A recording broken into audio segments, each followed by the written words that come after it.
Hope everybody is doing well. Coming at y'all this particular Wednesday afternoon from the Hayti Heritage Center, where they'll be doing a candlelight event later on. One of those candlelight music series that is very popular around the country. I believe this one will be involving Christmas music and even some of the music from the Nutcracker and other things along those lines. So it ought to be a fun event and definitely two shows, a lot of audience that will be here and all along that way. So it ought to be a real enjoyable time, and I'm definitely looking forward to hearing some of the music, seeing the crowd, and all in that space. So it ought to be fun. And of course, we did have our holiday party earlier today, so got to go to a Mexican restaurant that I think has been open for a year, but I had not been there yet.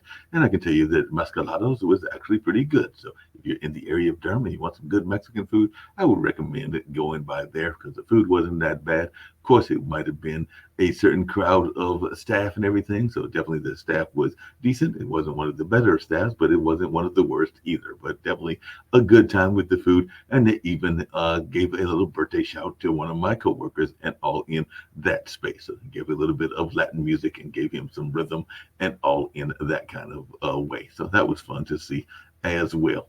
And of course, as y'all know, I just recently came back from Reedsville, North Carolina, a couple of days ago, where they did the Road to the Apollo, which is a salute to veterans, but also a way for many performers to get to the Apollo. And I think there was about five winners that were picked, including two veterans. They got inducted automatically in because they're veterans, and that's part of what Captain Newborn is doing with these events. He is bringing awareness to veteran issues and all along those lines. And then in talking to him yesterday, he added two more.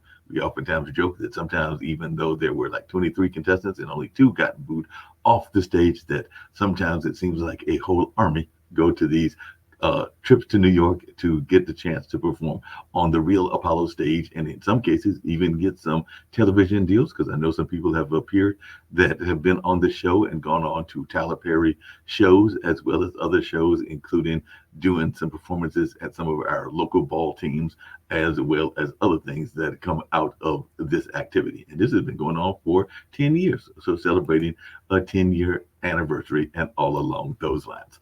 So there's a lot of those things that are happening, and it's always fun having these things happen here, right here in Durham, North Carolina. But I also enjoy meeting audience members and other folks that are from other parts of the world. So I've got a guest today from Washington, and I know we've got Little Washington here, and of course there's Washington D.C., meaning Little Washington, North Carolina. But I'm talking about the state of Washington and all in that space. So it's a little bit earlier for him. It might be mid-afternoon. But this particular gentleman that I'm getting ready to bring on to the stage was definitely something that I know a lot of people can relate to. And I hate to say that people can relate to it even in these holiday times, because it is a part of the community that we pay a lot of attention to and that we're very concerned about. Some people think that we don't pay enough attention to this part of the population, which is the homeless population. And I do know that my guest was a homeless teenager, but now he owns a home. He was also a high school dropout, but now he's an attorney, and he was even an alcoholic. But today he's doing a lot of work helping kids and even helping some people get out of some of these kind of situations and all along those lines. So he's been doing a lot, including even being, which I find interesting, an attorney by profession and maybe even an attorney by day. But apparently at nighttime, he's a punk rocker. And yeah, we even got some punk rockers here as well, and they like that punk rock kind of community. I'm actually going to tease him as I bring him onto the stage, because I think the first time that I dealt with punk rock and all along those lines was when I was at Marquette, and that's actually the shirt that I'm wearing today. And we were number 3, and now we're number 8, I believe, in the country after losing to our arch rival in that particular state, Wisconsin. But we did beat Texas, which is the team that Shaka Smart got. And I remember as a youngster in the early 80s going to a campus party, a house party for lack of a better term, and everything, and seeing people literally running into each other. I believe some of you punk rockers call it slam dancing, and I'm going like, there's a culture shock to a young man from rural North Carolina going like, these folks are trying to hurt each other. They are literally running into each other. So I was not used to that at that particular time and all along those lines. It was definitely catching me off guard, and I think that's my first introduction into some of the scene of punk rock. And I know that it's much more than that and all along those lines. And it's also part of the counterculture movement as well. But Chris, glad you were able to join us on this particular day. And if you want to share a little bit about some of the narratives that I just shared, and of course, I've got some other questions as well. But yeah, a lot of folks are shocked by punk rock and that whole nature. So share a little bit with me about your experience being punk rocker and all in that space. Yeah, what's going on, Mark? Thanks for having me on. I appreciate it. Yeah, glad. Um, yeah, so I grew up here in Seattle. I was born here in Seattle. I grew up a city kind of south of here called Tacoma. That's kind of a little blue collar GI town, big base. A lot of, like I said, blue collar. Kind of just gritty industrial sort of town outside of Seattle. And yeah, I grew up. Wasn't that interested in school. Wasn't that interested in. I was interested in skateboarding. I was interested in music, and I wound up dropping out of high school, and later on, I wound up going to law school and becoming an attorney. Along the way, I did a lot of drinking, a lot of drug use, a lot of hanging around the music scene here in Seattle, in Tacoma, and I felt like I had an interesting voice. I'd been writing my whole life. I started writing these books a while ago, and I ended up writing these three novellas, and its combined volume is called the Down and Out in Seattle and Tacoma series, and it really chronicles the deterioration of a Gen X music scene guy here in the Pacific Northwest. He's got pretty severe mental health issues. He suffers from homelessness at points in the book. He certainly suffers from drug addiction and alcoholism.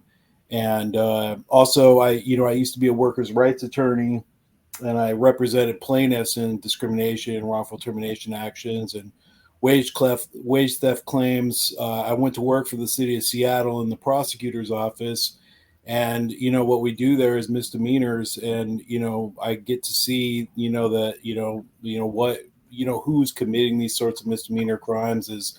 It's really, it's a tough situation because it's mostly people that are suffering from homelessness or near homelessness, people that are suffering from substance abuse disorder, and or people that are suffering with mental health challenges. So it gave me an interesting perspective on how to actually kind of wind down the book when the character starts to seriously deteriorate.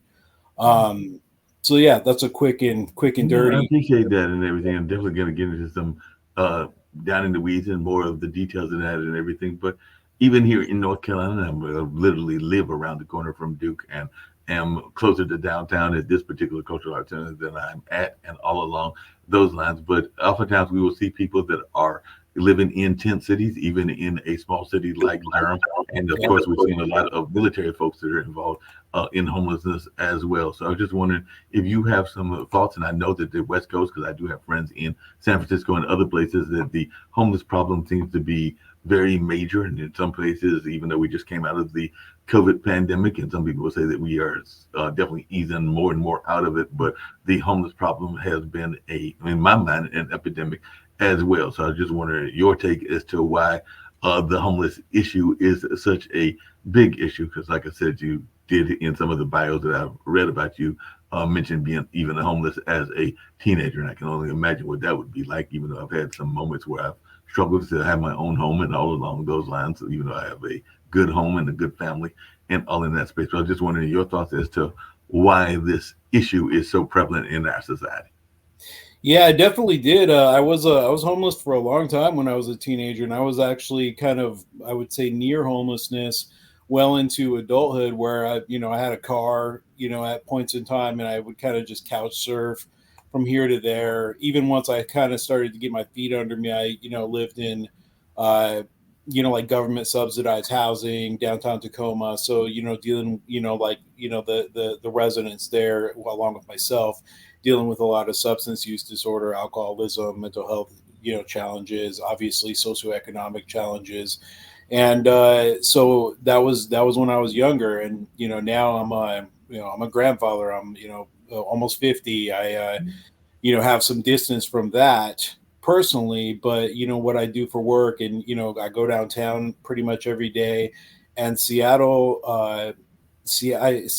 is suffering from a very large homelessness problem, and also suffering from a lack of social safety net. It's just not there. So as like a prosecutor in the city attorney's office, all we do is misdemeanors. And other than the traffic stuff, the other misdemeanor crimes that we're dealing with, we're talking about like, somebody walking into the Second Avenue Target and walking out with a bunch of stuff. That person is almost invariably going to be suffering from substance use disorder, homelessness, and or mental health challenges. Same with, the assaults, the harassments, the petty street level crime is being perpetrated by a certain group of people, and it's a group of people that don't have any resources. So they're prosecuted, they go to King County Jail for a little bit, a couple of weeks or something. They get out. There's still no resources there for them. There's no social safety net. We're just essentially pushing them back out onto a downtown street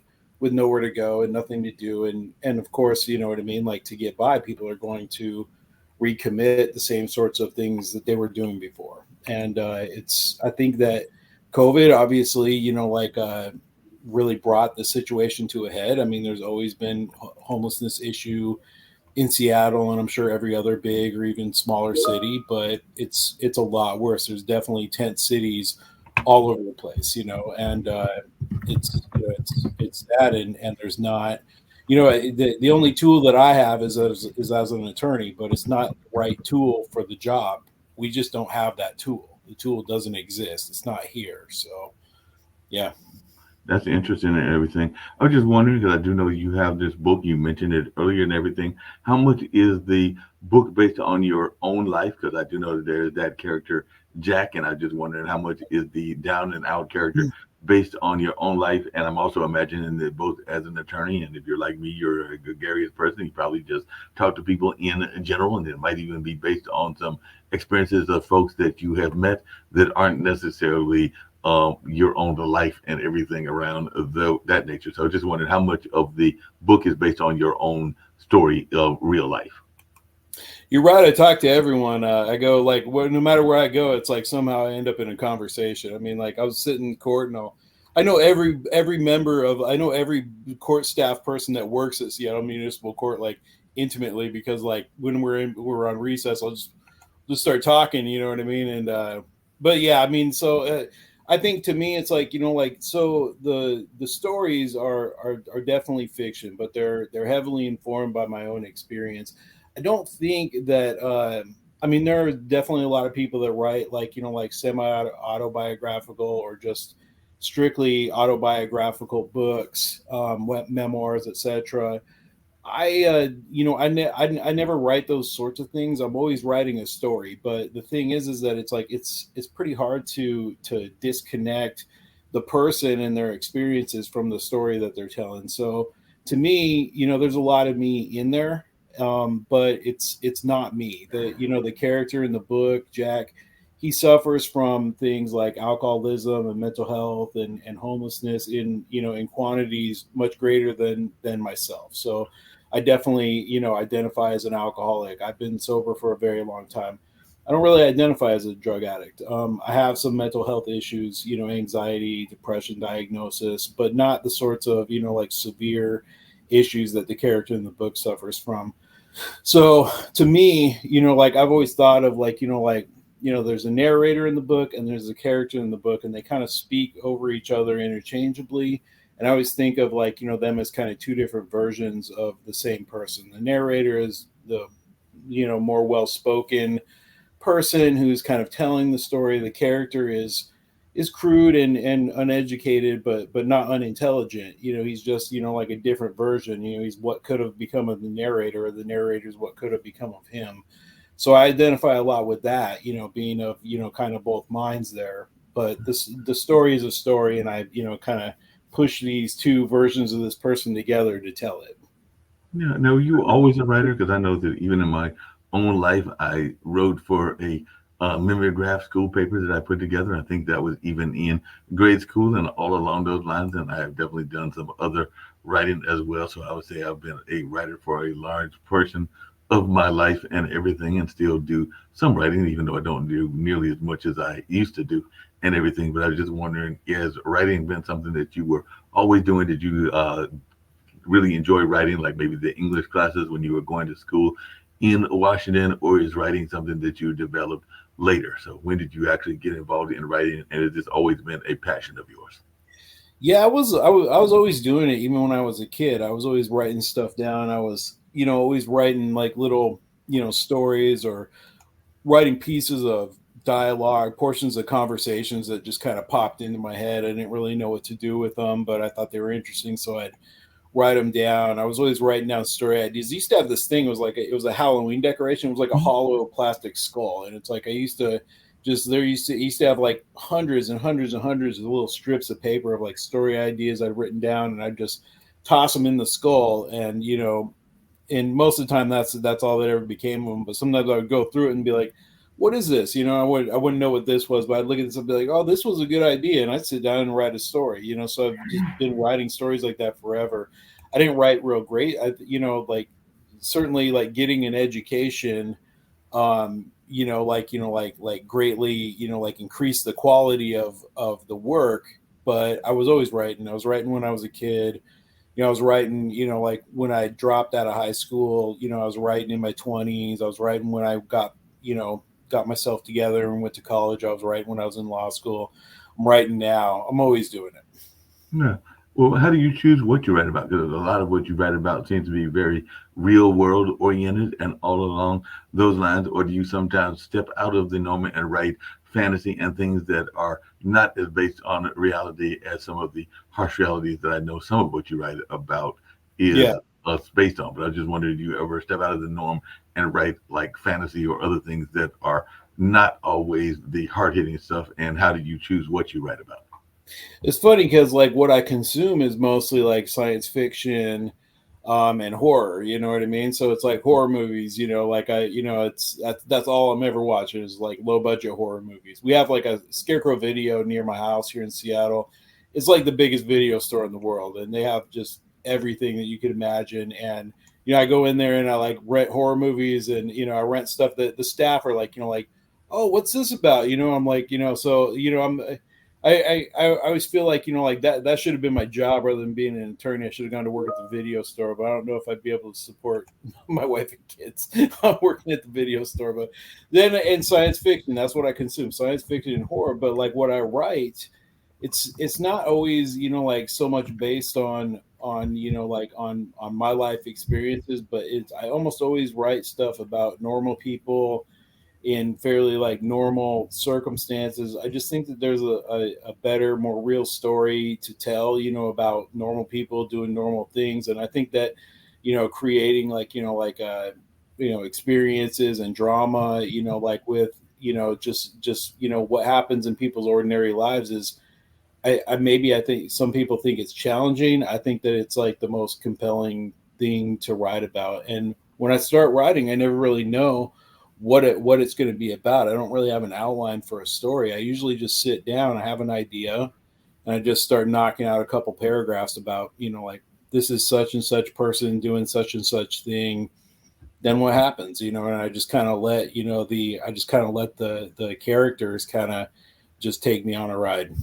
Yeah, that makes a lot of sense. I want to bring in one of our other guests. Like I said, sometimes it's two, sometimes it's three, but I want to bring in Doug Brinker. He is a veteran and definitely involved in the veteran space. And like I said, even the Road to the Apollo is a salute to veterans. And I know that Doug Brinker is a disabled Iraq veteran. I think that he's been through a number of things in that space, but he's also one that deals with making sure that our veterans are dealing with mental health and all along those lines. So both of you, I would consider to be survivors and all in that space. So I would definitely love to have Doug join at the end of the conversation and even share a little bit about his story as well. So Doug, glad you're able to join us. And I've got Chris Stockwell with us as well. And in both cases, because Chris went through some things in the homeless population as a teenager and is now a successful attorney. And I know that you served in the military. And like I said earlier, my friend Captain Newborn, ironically, that is his first name, not his rank, because I don't think he ever served in the military, but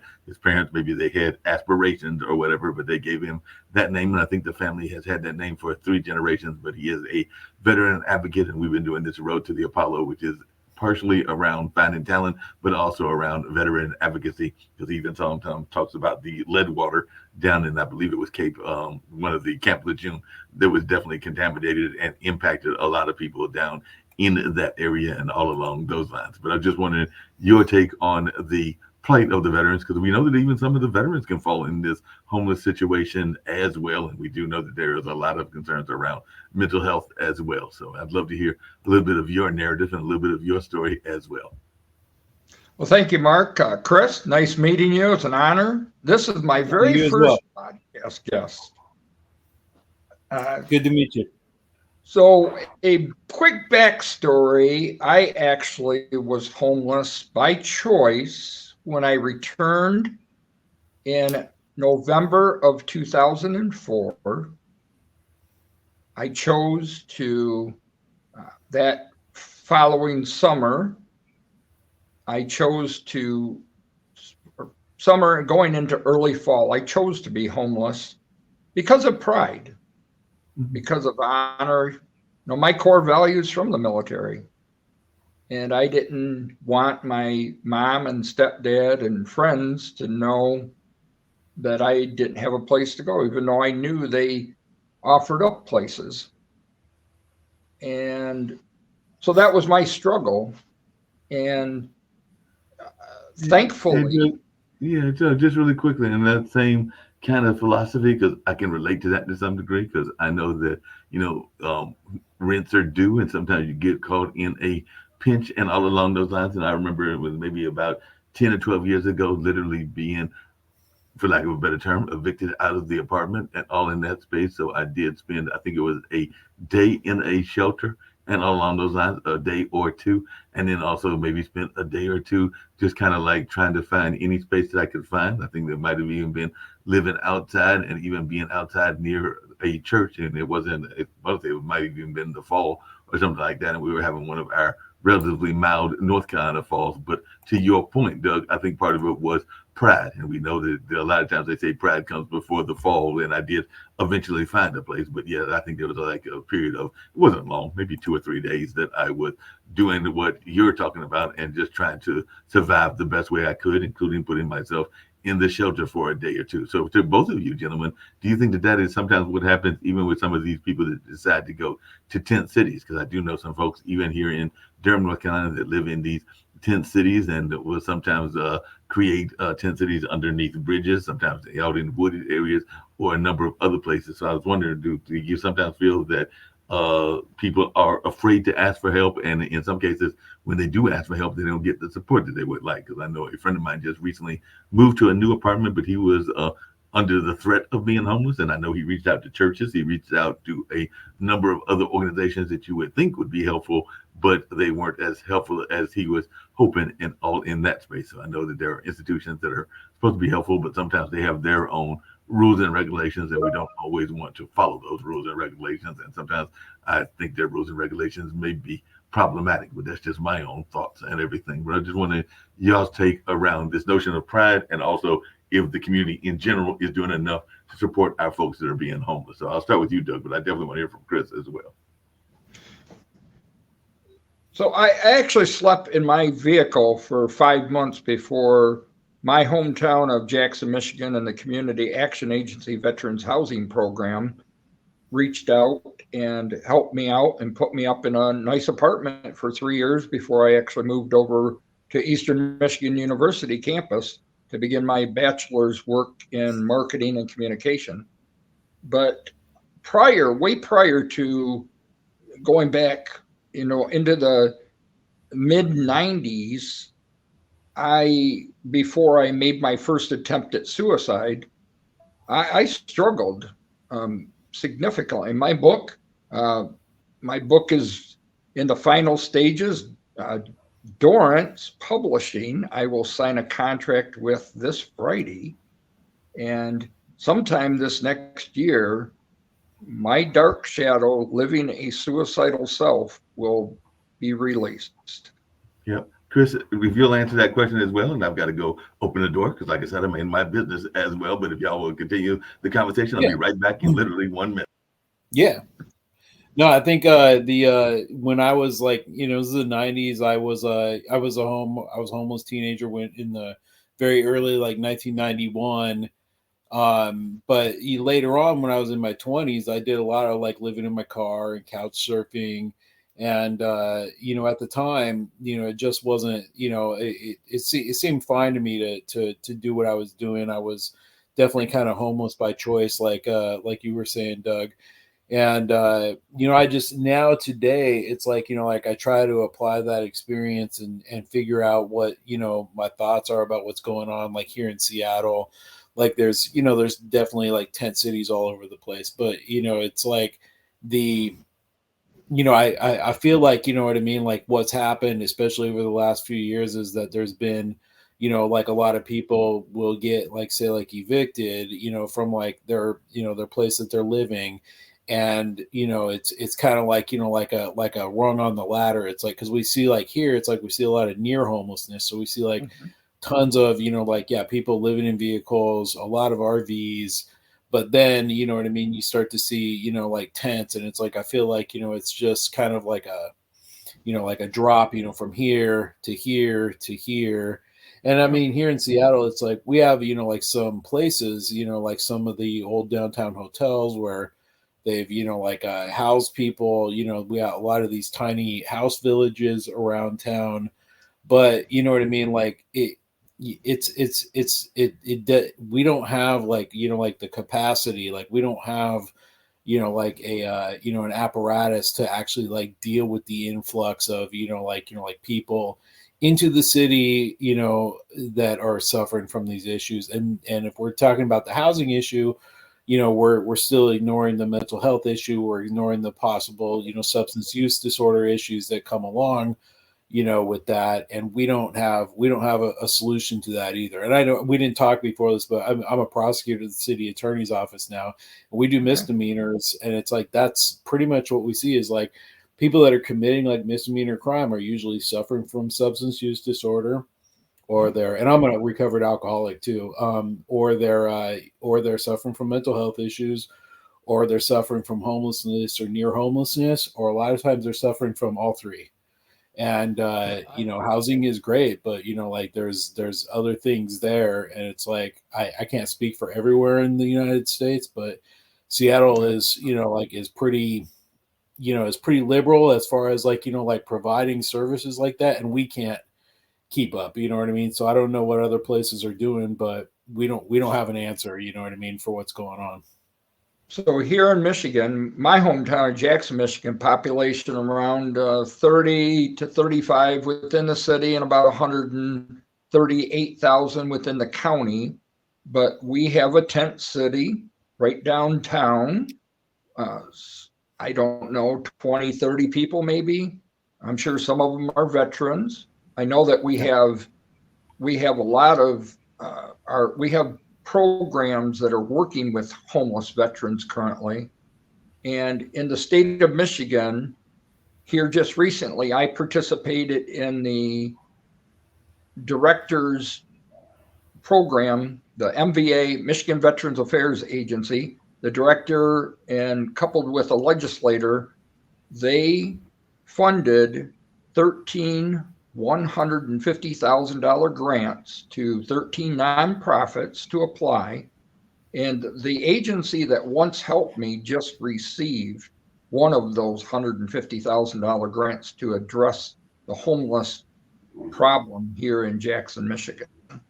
And we know I'm working with Command Sergeant Major Russell of the Michigan Army National Guard, Director Love, who's the new MVAA director, and we're going to make it a top priority in the state of Michigan to eradicate as much as possible veteran homelessness. And like you said, the substance abuse, mental health. I'm a veteran peer support at the very same agency that I went to for services after my first suicide attempt, August 7th, 1999. I am now an employed and have been 6 years this coming January 8th. I work for the same agency that I used to get services from. And that's even in my book. So yeah, mental health, substance abuse, homelessness, it's all bundled together. Yeah, absolutely. Hey, cool. Just really quickly and everything. Hey, Douglas, you kind of mentioned it earlier, but how much is the issue of suicide a problem with our veterans and everything? Because I've definitely heard a lot of people. I've known that even my friend is involved in that space talks about it, and I do know that even here on the network we have a show around bullying, and I do know that bullying is a issue in the country. I would have argue that that might be an epidemic as well, but I do know that a lot of people are, you know, going through a lot in life, and sometimes they want to take themselves out, whether that is our military veterans or just people in general. But I just wanted your thoughts about the influx, and so I've heard the figures among our youth is ridiculously high and all in that space. But I just wanted your thoughts around why we are seeing such an influx in people that are interested in not being a part of society and even taking themselves out. And it seems like you have both maybe to some degree dealt with that. So I'd love to hear from both you and Chris as to the why we're seeing so many young people and just people in general that are frustrated and don't want to necessarily be part of this world that we live in. So first part, we know just recently numbers came out, women's suicide rates for veterans is up 43% by gun. Wow. 43% by firearm for women veterans. We know that well over 6,000 veterans a year take their life roughly every 83 to 87 minutes. Numbers aren't only captured by CDC and other organizations, the VA and such, but what about the unreporteds? So what I've understood, there's 4 death code certificate assignments by a coroner for suicide. If a family chooses, in my own VFW post, 423 in Ann Arbor, Michigan, one of our past post commanders 21 weeks ago this Saturday in the Ann Arbor VA parking lot took his life by firearm.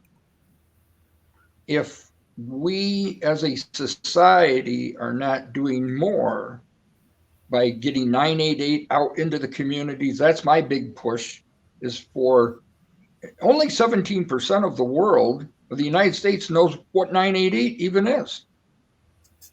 And from a veteran's perspective, it sickens me not only to be affected by it personally, besides my own attempts. I could have been one of those statistics twice, but more importantly now, learning that women turn to suicide probably because of military sexual trauma, probably because of bullying, like I went through a lot of my earlier years of life.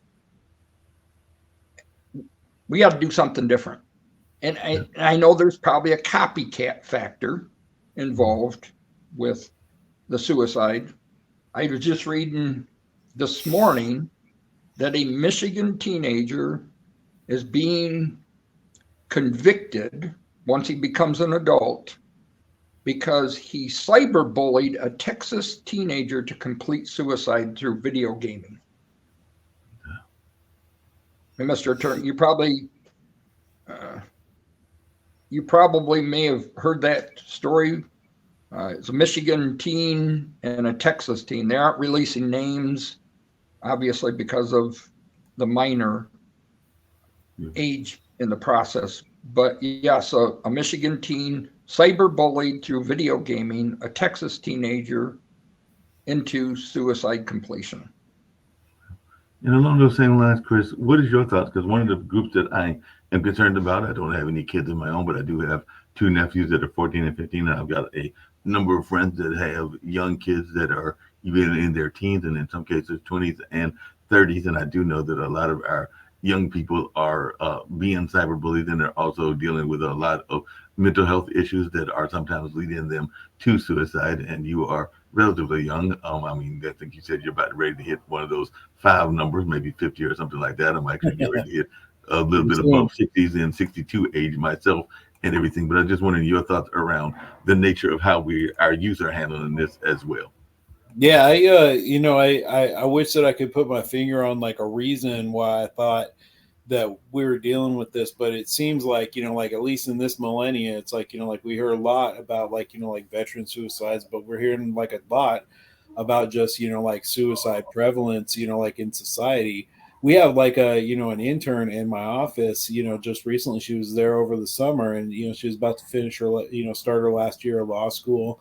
And, we found out a couple weeks ago that, she committed suicide, and, no idea why. It seems like she has everything going for her, so it's like, obviously, like, like mental health, disorder, is definitely going to factor into that. What I mean? It sounds like that may have been part of her issue. And I think that there's more people that, are suffering from, mental health issues than in the past. Like when I was growing up, it just seems like the world's got kind of like a cloud of doom and gloom on it. And it seems like we're kind of just inundated with a lot of information, and a lot of that information and platforms that, allow us to, like communicate or do things like we're doing right now, or also the platforms that, people can be bullied on. I think that, what I mean? Like when people feel like there's not, like opportunity, that factors into it. I mean, we have like a society that's pretty unequal. I mean, we have like a society where like some people are, like a handful of people are doing very, very well. And, like we continue to develop new research and technology. We continue to like make these big strides forward, but like not everyone's getting like pulled along with that, so it's like there's a widening gap. And I think that, what I mean? Like, we went through this COVID epidemic, and like, it just seems like it's like a million things hitting the fan at once. I just know that, when I was growing up, it didn't seem like this. Just really quickly, and I was Doug, this is slightly changing, but still dealing with perceptions and all along those lines. And I was actually talking to a friend of mine yesterday, and we were remembering some of the great war movies, and they definitely gave a lot of testosterone boost, whether it was Apocalypse Now or Deer Hunter or a number of other ones. But sometimes it seems like the military doesn't have the respect that it used to have, and all along those lines. So as a veteran, I was just wondering your thoughts as to whether we're doing enough to support our veterans, both when they go off to war, whether it's going off to the Middle East or going off into Europe or a number of other places. I'm just wondering, as a veteran, do you think that we as a society are doing enough to support our veteran population? That's a two-sided question, because I deployed to Iraq, and I actually arrived in country April of 2004, medically retired November of 2004 from a deadly near fatal staph infection. I have a Marine veteran son, just got out of the Marine Corps just over 6 months ago from Camp Lejeune, motor transport. He never deployed. However, one spring early morning, I got a phone call, and it was him at 1:30 in the morning, not feeling safe because of a situation with a relationship. But I think, in my personal opinion, I don't know what they do in boot camp. I haven't been in boot camp since 1981.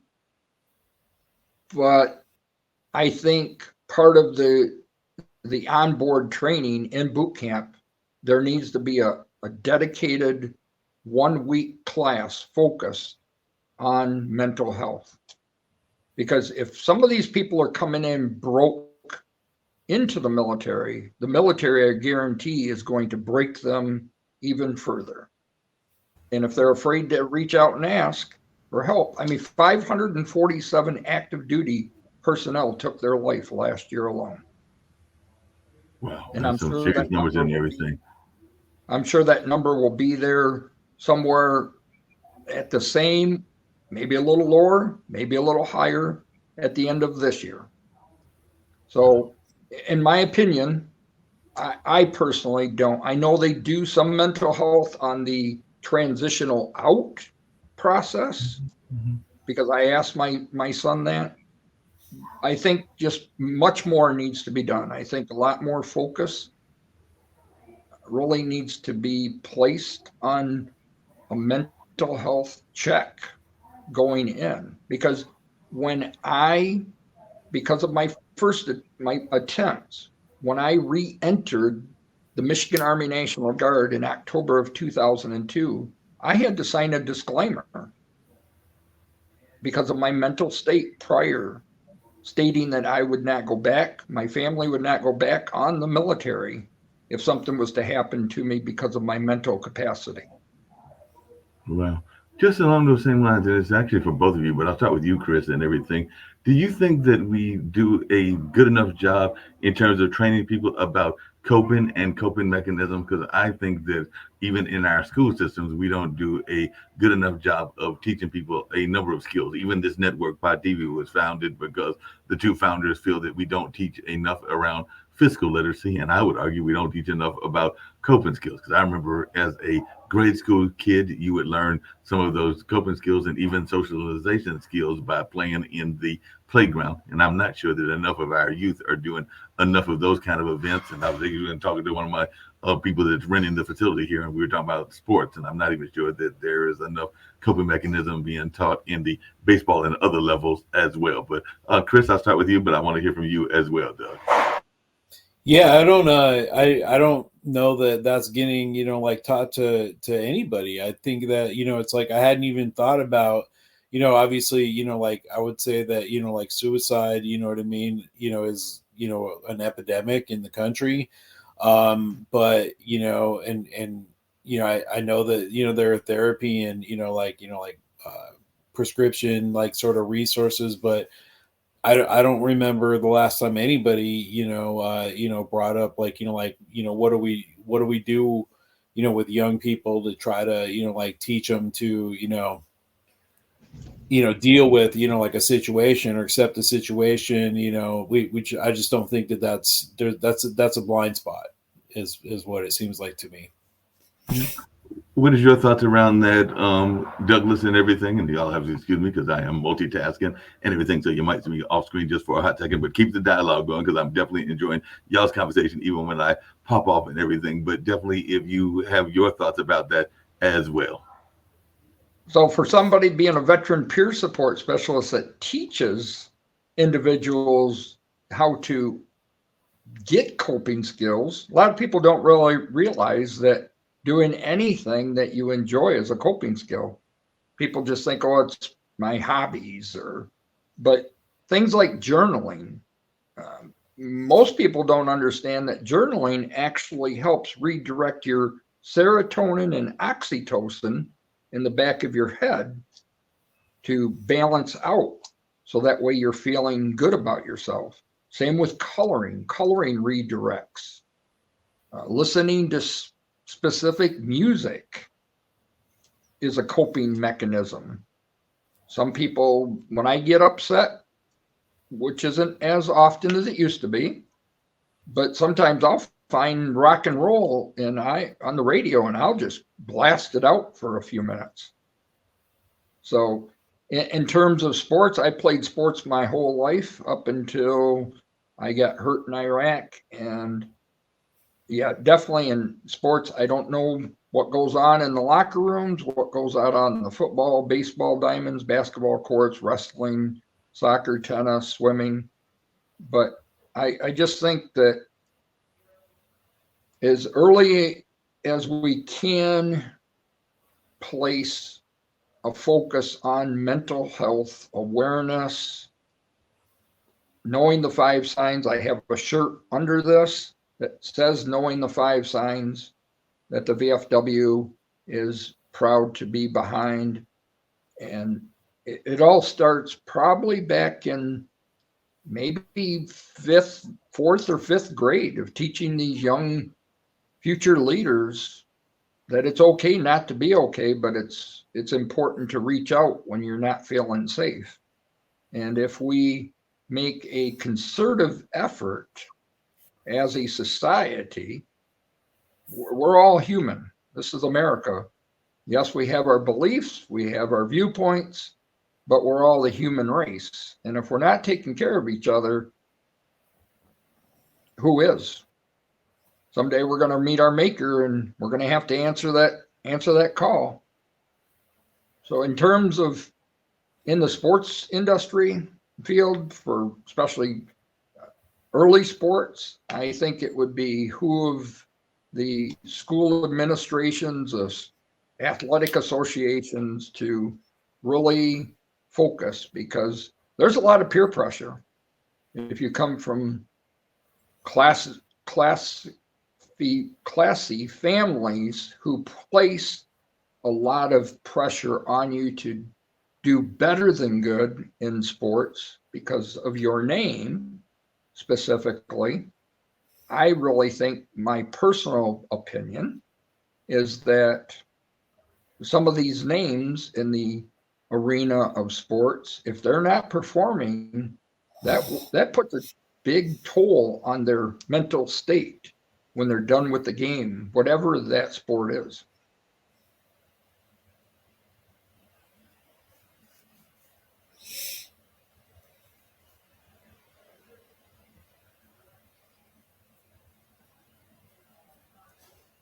And I don't know, Chris, did you ever play sports back in high school? Yeah, I mean, yeah, I'm still athletic. I mean, I'm like a strength trainer. I do, a lot of deadlifting, squatting, bench pressing. I mean, that's my main hobby is, like hitting the weights. And I mean, like, as far as we're talking about coping skills, I mean, like you're right on. I mean, it's like, like hitting the weights is a coping skill, playing the guitar is a coping skill, turn on music's a coping skill, writing's a coping skill. Yeah, I don't know, like where young people are getting, instruction on, like how to, like pivot away, say like, look, man, like this is what's going on. I accept that. Now I'm gonna like pivot and do something, you know what I mean, that consumes my attention, and it is what it is. I mean, it's like, and I feel like, Speaking of which, and really quickly, just pivoting again slightly the conversation, but how much has music influenced you? Because I know, Chris, you are definitely in the music space. You have been a punk rocker. I don't know if you're still in a punk rock band, but how much has that influenced you? And I know sometimes there used to be this notion, even around the 60s, and I would argue there were other periods, even maybe the 80s and 2000s, where people had good things to say, but also sometimes bad things to say about what people sometimes call counterculture, and all along those lines. And punk rock was definitely part of a counterculture movement. So I just wondering what your thoughts are and what your definition is of counterculture, and do you feel that punk rock or even grunge rock is a part of counterculture? Yeah, I mean, like, I mean, look, when I was growing up, it's like, like I started skateboarding. I mean, that was the other thing is like, I was always doing something athletic, I was always playing some, sport, you know what I mean? But I mean, like I started skateboarding, I started listening to like the skate bands that, were, like I'd see them in, like the skateboarding magazines like Thrasher. And so, I mean, I started listening to like, to, pretty strictly just kind of boilerplate, simple punk rock music.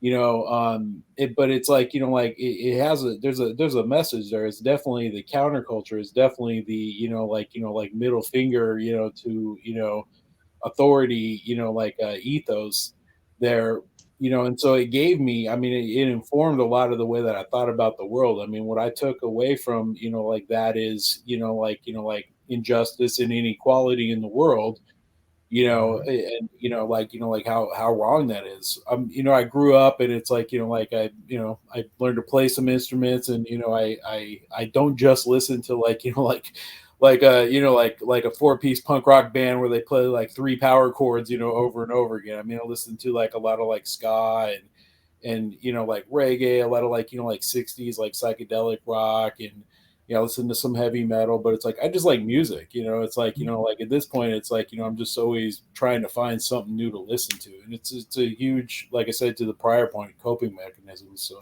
Yeah, but how do you balance that? Because some people would think to themselves, and I know that's part of even of your public relations stuff that is sent out about you and everything, Chris. But some people will say to themselves that on one hand, this is a man that grew up in counterculture, which is sometimes seen as being quote unquote anti-establishment, but your day job is you work for the prosecution office. And a lot of people would say that that is as establishment as you can get. So how do you balance that skills and everything? Because some people be going like, how does he go from being anti-establishment to the prosecution, which is very much pro-establishment and all along those lines?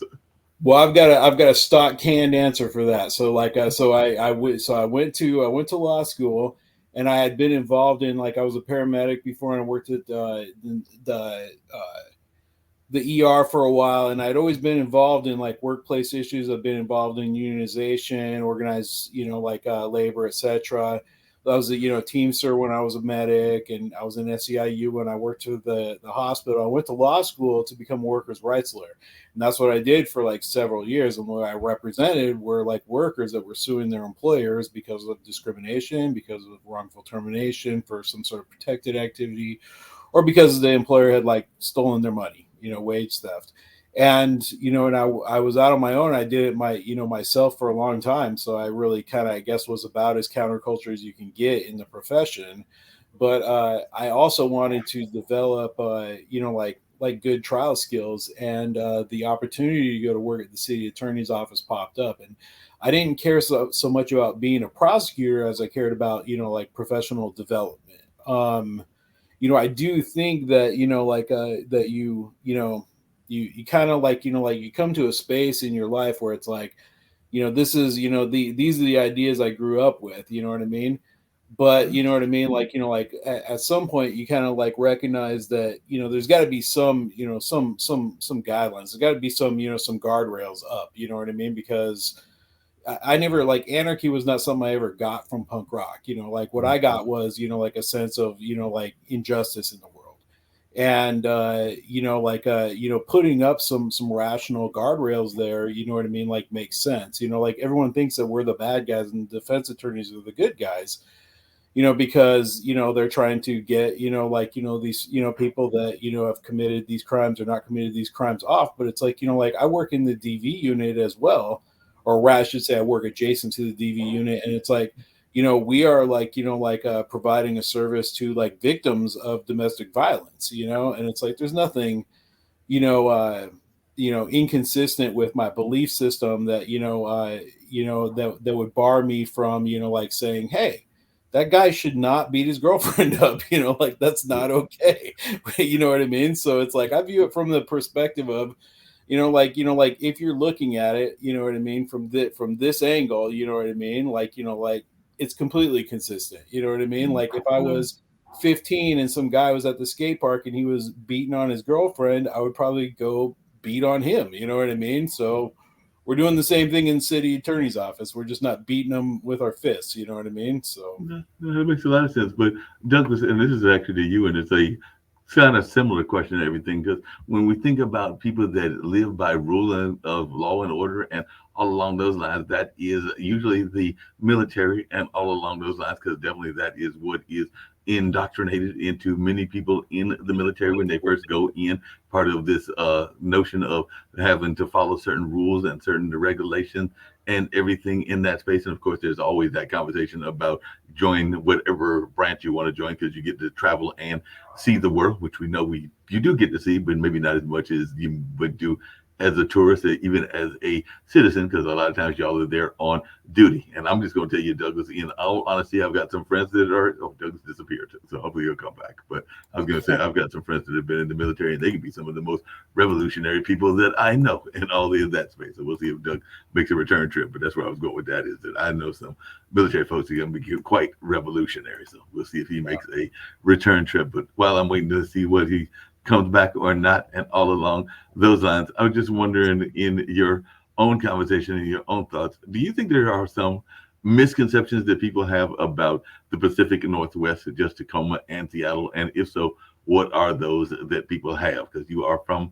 that part of the country, and I know that there are misconceptions people have about the South. There's some people that think that we in the South still are a hick society, even though in my mind, North Carolina is really about 4 different kind of states in one, because going to Asheville is not the same as Charlotte, and where I'm at in the middle of the state in what we call the triangle is much different than the triad. And of course, there are some very conservative areas as well that are very pro-Trump, but we also have some very pro-Biden kind of people as well. So it's just a mixed bag here in this particular state, in my mind. But I just wanted your take on Pacific Northwest culture and Tacoma and Seattle, to be exact.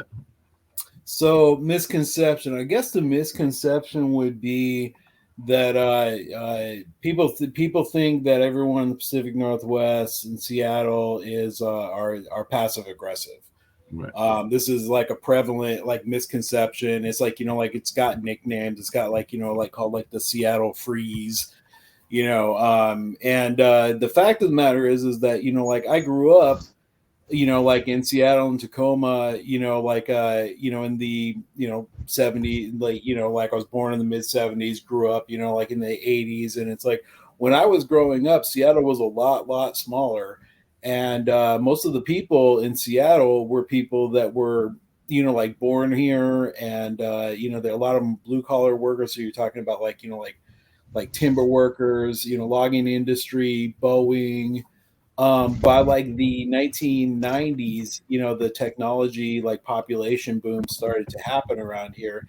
And as far as I can tell, when I was growing up, I mean, the sort of people that you see around Seattle when I was, like a kid were, like I said, the guys in the logging boots and, like people that had just come from like, like the,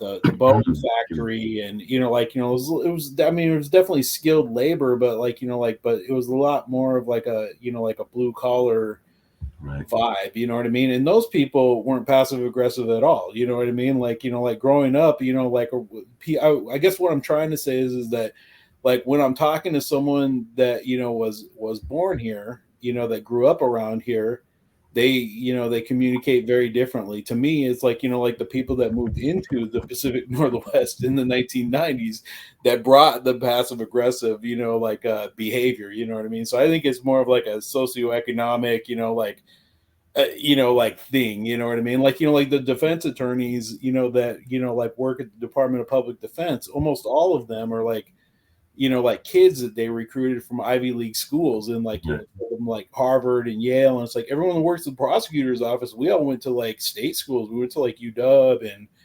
it's like, like we're municipal workers. It's like, like we, like relate, like the way that you would expect people to relate. But it's like all of the defense attorneys, like I feel like bring a certain, like, my shit don't stink attitude, to, and it's like, so I mean, I see it, like there, I see it at work. I see it like in my wife's industry and technology. And it's like, I think it's a bad rap. It's not people from the Northwest. It's people that came to the Northwest.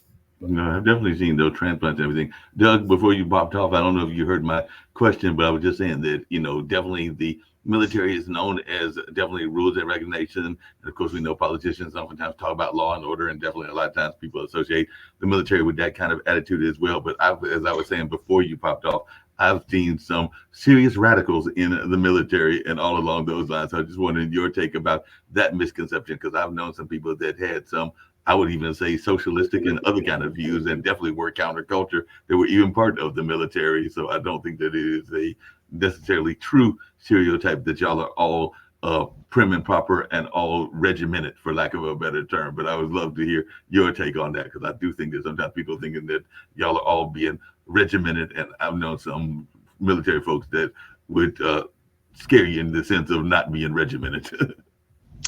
It's funny you say that, because I was in the Navy first before I went to the Michigan Army National Guard.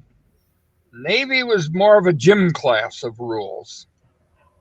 When I went to Great Lakes, Illinois in boot camp, it was more of going to gym class than anything else. Where I know in the Marine Corps, what I've heard from my Marine vet son is that the Marine Corps, you got yelled at before you even joined. You were getting yelled at. I watched that. I witnessed that with my son before, when he was a poolee, before he even shipped off to Paris Island for boot camp for 13 weeks. I watched how his recruiter, they yelled at him all the time. They didn't talk to him.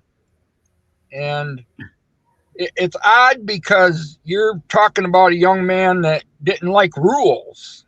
It was a hard life for most of the time. I had to do a lot of drill instructor voice on him to get him to engage, mind you. But on the other token, I appreciate, that's what I missed about the military. That's why after my second attempt, I went back in the military, because I missed that discipline structure. I didn't have that in my life. My late grandfather was gone when I was 15, and I didn't serve a lot of years in the Navy, just 3 before I came back home. So I really didn't have a lot of strict discipline of rules, but I appreciate how I respect other people, how I respect myself. That's something I lost for quite a while after my attempt. Was I lost respect for myself, and I got it back real quick.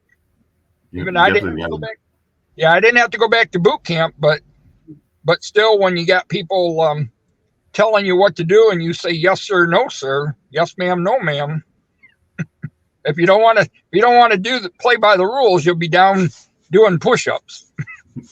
Yeah, that's very true and everything. I did, as you were mentioning the Great Lakes, I did have a story to share about the Great Lakes because I went to school, as I mentioned in the early part of this show, at Marquette, which is in Milwaukee. And of course, Great Lakes is not that far from Milwaukee. So I do remember that, a lot of times, whether it is city-town conversations, because, a lot of times the people that are born in a city will oftentimes not have the same respect for people that are coming just to go to college. We see that here in Durham, even with Duke and those that are born in the city of Durham. And of course, that was a whole notion of kind of the movie around School Days and a couple of other movies that have had that theme as well. And I was just as guilty of that, even though I wasn't from Milwaukee. But I do remember that running into a couple of Navy people that were coming from that particular base, and they wanted to know how to get to Marquette, and protecting my own young ladies that I might have been trying to pursue and everything. I gave y'all the wrong direction. So I sent y'all back to UWM. So they said, which way is it to get to Marquette? And I'm like, it's that way, when it was literally that way. So I was like, nope, not going to have the military people come and raid my potential lady friends at all along those lines. So I think that they guys figured it out, because I literally watched y'all walk to downtown, and I think y'all realized that I was sending y'all in the wrong direction. And I was a little bit stockier now, so I might have been able to handle myself. But at that time, I was a skinny mini, so I hid, because I'm going like, I'm not trying to take all these Navy guys. So I was not trying to get on the fight, but I also wasn't trying to send y'all in the right direction. So just wanted to share that with you. So I was like, nope, gonna send them the wrong way, because I don't want them coming toward my campus. And not that I was a player or anything, because I was far from that. But I knew that y'all might be cutting into what little chance I did have. So I'm like, not going to send any more people to ruin what little chance I had. I'm sure Chris can relate to that as well. Oh, yeah. So sometimes that just happens. You don't want people to interfere in that sense and all along those lines and everything. Just out of curiosity, because I mentioned my experience, and like I said, I only went to that one house party, and I talked about it at the beginning and everything. But what are some of the good stories that you had from doing punk shows and just being in punk environments? Because I do know that can be a very interesting environment. So I just wondered if you can share a story or two that me and Doug might enjoy. Maybe there was a encounter or something that was fun that happened when you were living that punk life. I mean, let's go camping one weekend and go fishing. And I could tell you, for like 3 or 4 days straight, I got about 350,000 great ones. But I had like one that always pops up. So this band from Portland, Oregon, called Poison Idea, is extremely loud, hard. It's like we in the Northwest, we kind of just assume their shows are going to be kind of the most violent, the bloody ones, the ones where people get hurt, right? And I saw him. I probably saw this band 100 times, but this one time I went to see him at this place that is right by I-5 in downtown Seattle. It's still there. It's called something different than it was back then, but I was standing there. You were talking about people slam dancing, and earlier, and that's that's what people are doing. They're dancing, like in a it's rough. You know what I mean? Like people are definitely getting like hit and slammed into, and I was standing on the outside because I was holding a beer. And like it's like one of those bars where it's like they have shows, so they serve you your beers in like a plastic cup. They don't give you a glass because they know that glass is just going to end up broken, and everyone's going to, broken glass is not a good thing to have it, like in a place like that. And I was holding this plastic cup full of beer, and someone came just torpedoing out of the pit, and they just like speared me like dead, like right in the chest, and knocked me flat on my back. But this is weird because I think I'm left-handed. I'm kind of like, I'm Irish, ancestry. I'm lucky, you know what I mean? Like this is like where like my reflexes and my luck like kicked in. I was holding this beer, and as I went down, I was going onto my back, like flat on my back. I tipped my hand like this, like 90 degrees, and I held the beer upright so it didn't spill when I landed on my back. And these like three people behind me like picked me up and like vaulted me back up onto my feet. And as I came up, I tipped it back 90 degrees, and I had the whole beer when I stood up. And they were like, they were like, how'd you do that? And I'm like, I don't know. So I mean, the beer should have been all over the wall, you know what I mean? But it was all still in the cup, even though I'd like gone like horizontal midair and flat on my back, and then thrown back up on my feet by like some random people. So it's a pretty good story. Yeah, that's a good story. I enjoyed that and everything. Hey, Doug, just really quickly, what do you think are some of the misconceptions I mentioned going to school in the Midwest that people have about the Michigan area and all along those lines? I got the misconceptions that people have from Chris, but I was wondering, what do you think some of the misconceptions people have about the Midwest in general, but more specifically the Michigan area? Some of the misconceptions, people don't know where they're at most of the time. Because when we explain things, we got to do it the right way. We put that hand backwards. We're not in the same state that we're living in. I think a lot of misconceptions for the state is there's a lot of great people. Mm-hmm. There are a tremendous. I mean, the Michigan alone,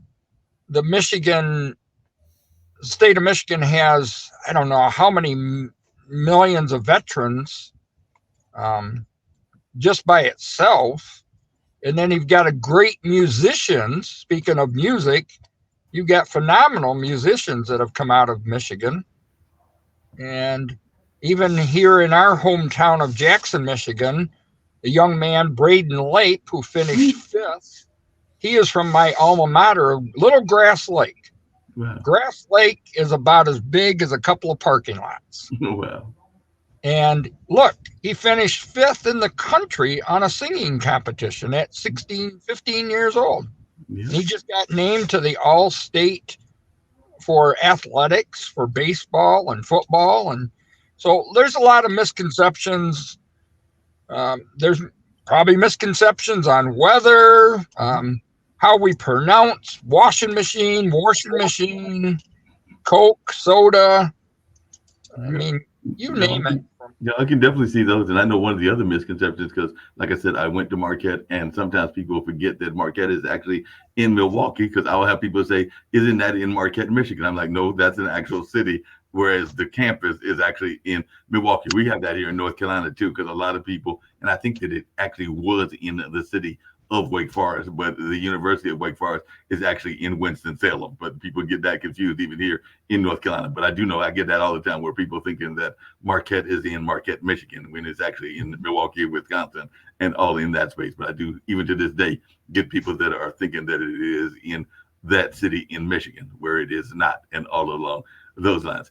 You know, one thing we talk about on this network and everything, and we still got about another roughly 20 minutes, and we'll wrap up shortly and everything, and there's something I ask all my guests. But one thing we talk about a lot of times is this notion of kind of the imposter syndrome, and both of you are successful and all along those lines, whether you are advocates as you are, Douglas, or whether you're an author and a prosecutor as you are, Christopher, and all along those lines. But how much is that imposter syndrome a problem with you? And if it is a problem, how do you deal with it? Because I know that even in going for jobs and even in going for young ladies, because I'm still 60, I'm still in my early 60s and still in that single space, that there have been times that I've had that inner conversation. And we know with that inner conversation, we can talk ourselves out of situations as well. So I'd love to hear both of you. And like I said, I'll go with you, Doug, first, since I know you got to exit first and everything. But how do you deal with that imposter syndrome? And how do you address that imposter syndrome and all along those lines? Because I do know we can have that inner critic and that inner conversation and talk ourselves out of jobs in a minute. So how do you manage to do that? So I actually experienced that starting with my book. I mean, in the early stages, I self-doubted myself to accomplish anything in life. I didn't feel like I was good enough to impress the right people to get the right things. And I tried to fit in. I tried to like certain people for certain reasons, you name it, whatever I could do to gain, what they say, how to win friends and influence people. Yeah, mine was how to influence people and win friends. And I think my struggle personally was not believing in myself. So many people tend to not have any faith whatsoever in anything they do.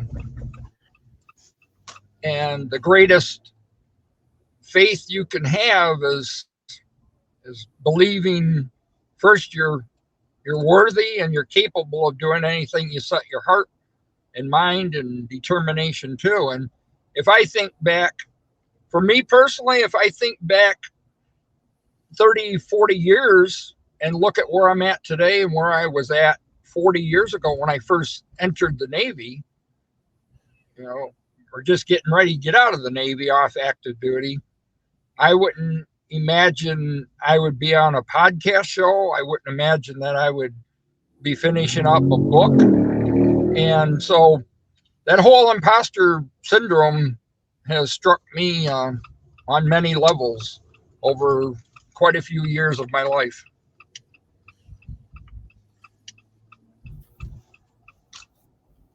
The mute button on.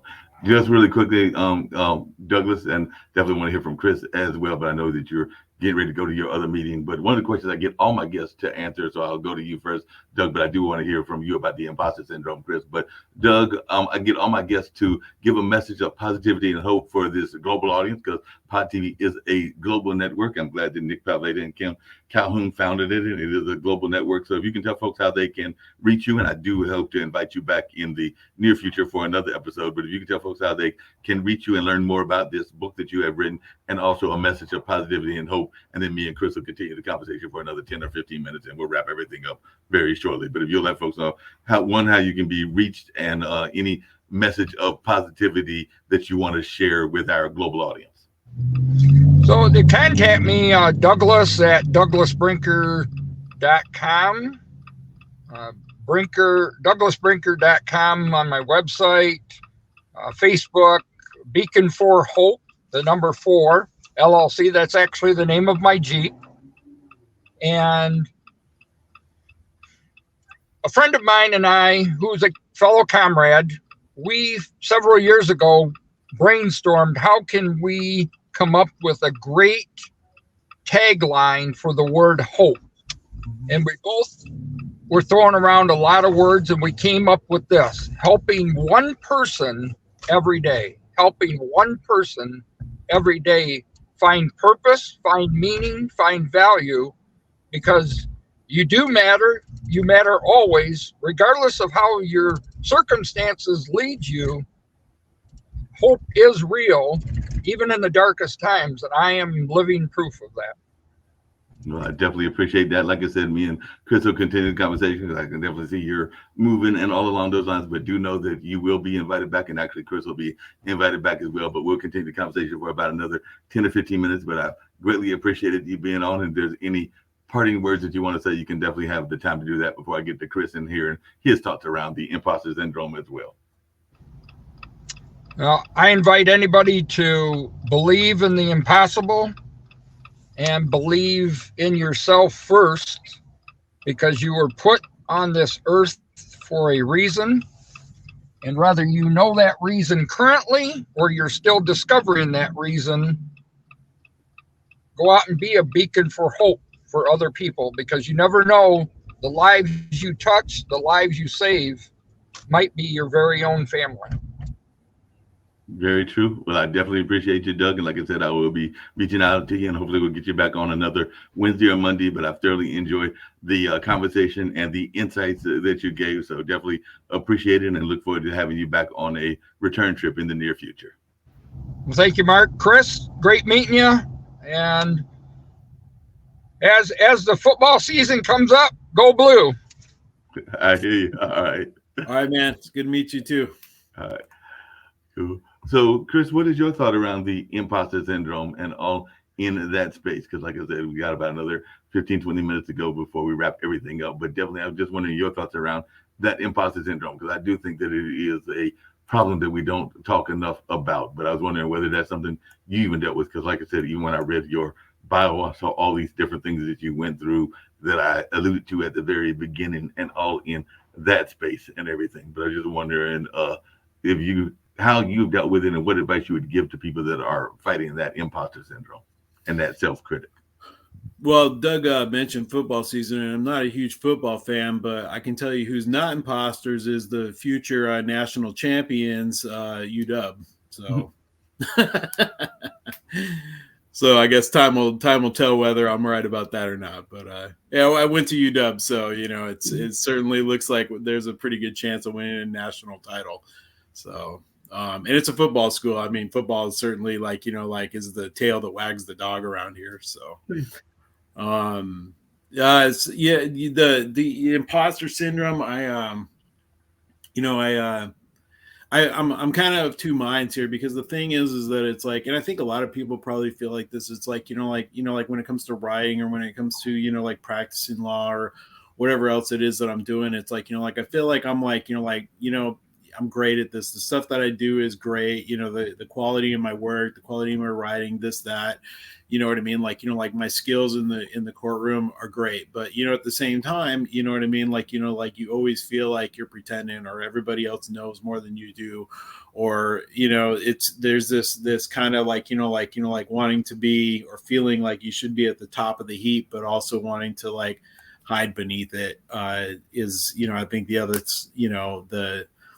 the two sides of the imposter syndrome. And, for me, I kind of know when I'm not dealing with it well, when, I start to become kind of, robotic, or, scripted, or start to, be not myself.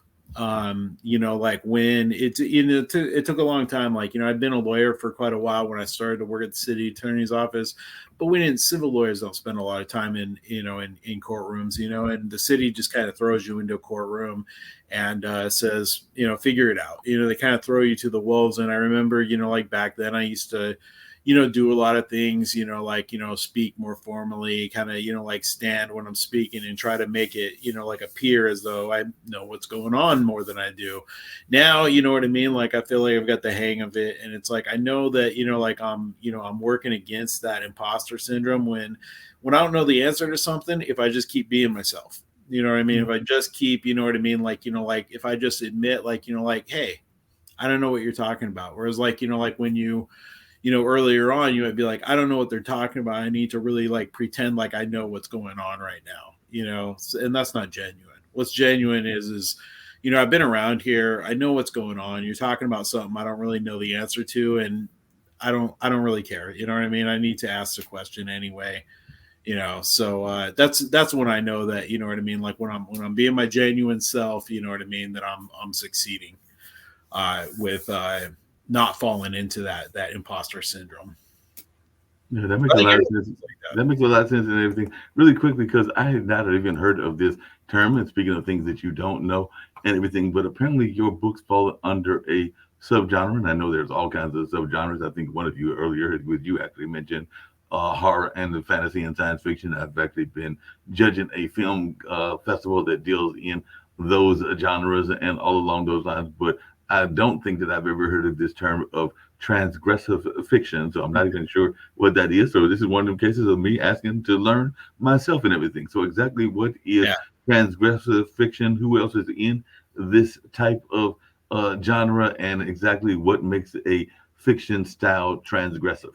Yeah, no, there's no reason to know, because there's only like 5 people, like, like 5 authors that are even, I think, kind of called that. So like, it's I think, I mean, it's kind of a fluid term because there's so few people doing it that you can kind of, like strap onto it, like what you will, but basically there's, authors like the guy that wrote Fight Club, his name's Chuck Palahniuk. There's the guy that wrote like Less Than Zero and American Psycho, Bret Easton Ellis. A lot of people, my age or slightly older than me, like Gen X, authors, kind of write stories about people that kind of, get, like self-discovery through odd, a lot of times nihilistic, like self-destructive means, so truths are revealed through,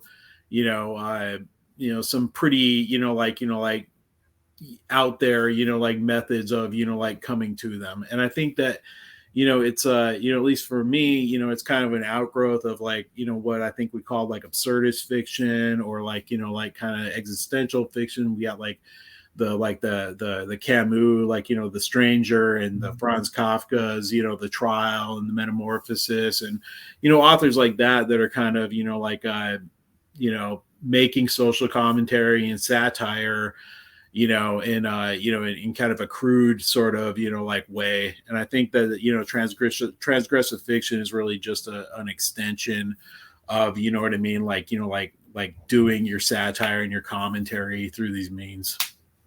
That actually raises an interesting question, because it's something that I brought up on some other shows with some other artists and creatives. How important do you think it is for creatives to be being involved in social issues and social fights and all along those lines? Because I know that there are some people that are glad when they see artists take a stand, and I know that there are some other people that, whether it's in the creation itself, be that music or drama or literature, they are glad, and then, or even outside, when they just take a stand independently. And I know that there are others that say that authors should stay in their lane and not necessarily get involved in social justice or in causes and all along those lines. So I'm just wondering, in your mind, how important is it for artists to be involved in the fight for justice, whatever justice is to them and everything? I mean, I can only speak for myself, and I can say that, like in my like from my perspective, there's a couple different types of, like artists, right? And so there's like you're like Stephen King, you know what I mean? Like, like who, sold hundreds of millions of books, right? You know what I mean? Like, I don't know what his politics are, you know what I mean? And he's not going to be served, you know what I mean, by coming out with, like his political views about this, that, or the other thing, because he has pretty much universal appeal. Right. And like a lot of, I mean, it's, actors are in the same space, like some musicians are in the same place, but there's a lot of artists whose, persona, from the outset is anchored to the fact that they're putting commentary out there, they're putting satire out there, they're putting their political views out there. So, like punk rock music, right? I mean, like, like the inception, the idea of, like punk rock music starting in England in the 1970s is like a backlash to the Tory takeover in their government, and the oncoming Margaret Thatcher's administration, and in America, the backlash to the Reagan administration, and the ethos of the 1980s. It's baked into the art, you know what I mean? There's no disentangling it, because you started from that place. I think that, like writers like me, you know what I mean, are, like we're putting it front and center, you know what I mean? Like we don't have a platform without, like the ideological platform. So, like I'm never going to have universal appeal, I don't think, because there's going to be, half of the population that's turned off immediately. So, I mean, but for me, that's the only way that I know how to be a writer or an artist. For other people, you know what I mean? Like, especially ones that are doing very well financially, probably doesn't make a lot of sense. No, that makes a lot of sense. I like the way that you phrase that and everything along those lines. Another thing that we talked about both on this show as well as some other shows, including my friend Coco McMillan show, and she used to be a background vocalist for Gerald Levert, is this notion of show business. And actually, I had a friend that their podcast that airs on Pod TV as well, Interludes. But I think they had the expression that it's supposed to be 90% about the business and maybe 10% about the show. And I sometimes wonder if enough of our artists, whether they are authors or whether they are singers or actors and everything, understand enough of the business side of show business. So I was wondering, at what point did you understand the business side, and do you feel that us as creatives, because I consider myself a creative as well, do a good enough job of making sure that we are maintaining the business side of show business? Yeah, from my tiny, like corner of the universe, back in like 2002, I had a novel published through a more kind of traditional publishing house. It didn't sell well. The publishing house didn't really take a lot of, effort to, like go out and really like get it out there. And so, like when I wrote this book, I sent out some query letters. I looked for, like a standard sort of like, like literary agent, publishing house sort of deal for a couple of months. And then I realized that, like things had come so far, like especially with, specifically, like Amazon, basically making themselves essentially a clearinghouse for books, where it's like you can go and produce your own like a product, you know what I mean? Both, like for ebook, Kindle, and, like in print on demand format, that, it just made sense, I could look for 5 years and, to find the publishing deal that I want, and they may still not go out and sell my book. And, they're going to take, like this much of whatever it is that, that I do make. Right. And I can make this myself. And, it's kind of the most like punk rock do it yourself thing to do, is to say, just like, like bands used to do, like, well, record companies don't want to sign us, so we'll just call ourselves, SST Records, and we're Black Flag, and we'll put our own records out, and we'll go on the road, and, we'll just, do it. So, for me, it's like, like I set up a